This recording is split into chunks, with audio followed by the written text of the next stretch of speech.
So this is synthesis of aspirin, and let's just jump right into the purpose of the experiment is to make aspirin from salicylic acid and acetic anhydride. On the 24th, which is next week, we'll purify the aspirin that we make this week by recrystallization. And then on October 1st, we're going to do the melting point, the iron chloride test for purity, and the pH test.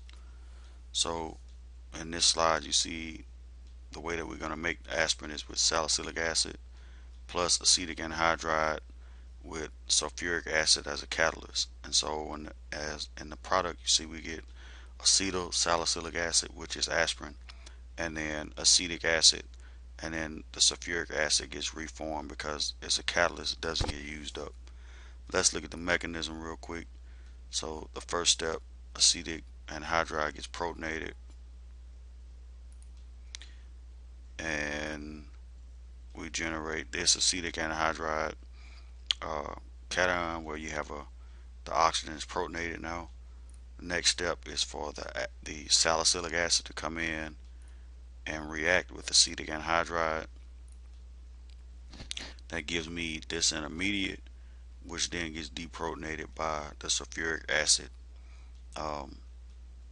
conjugate base that we made up top, right? So this H plus came from sulfuric acid. This is the conjugate base that comes in and deprotonates here, and then we have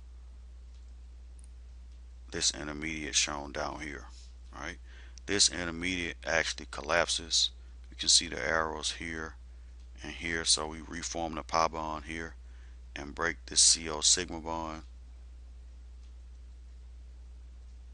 and when we do that, we get the acetate anion, which is here, and then this molecule here where we're almost at the end of the reaction, but not quite. We just need to remove this proton from the acetate or the ACL group here.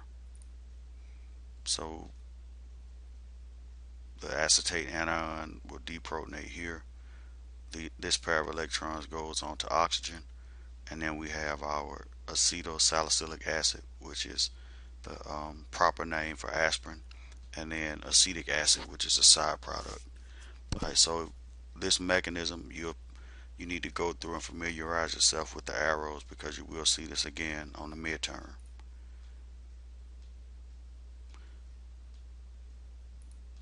All right, so what do we need?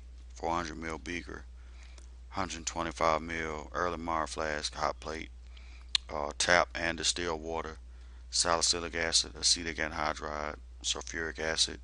We need a Buchner funnel and a vacuum flask to set up vacuum filtration. Alright, so we add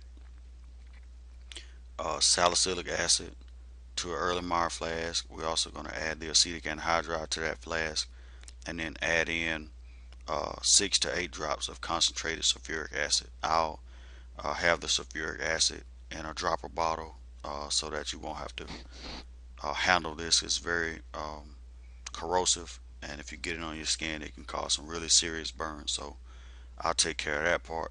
Once we add the sulfuric acid, we're actually going to heat this mixture here, and you'll see that the salicylic acid is dissolving while it's reacting with the acetic anhydride. So once we get this the salicylic acid all dissolved, we're going to remove this from the heat and then add some water to it, allow it to cool down, place it on an ice bath, and then crystallize it. Once we crystallize it, we'll be ready to filter it, and we'll talk about the vacuum filtration setup in the morning. Alright, so if you have any questions, feel free to contact me. You can email, or you can drop by my office, and then you can also watch this short video here. It's about 5 minutes on YouTube that actually goes through the aspirin synthesis, but it's an actual video of it. So if you have any questions, feel free to contact me.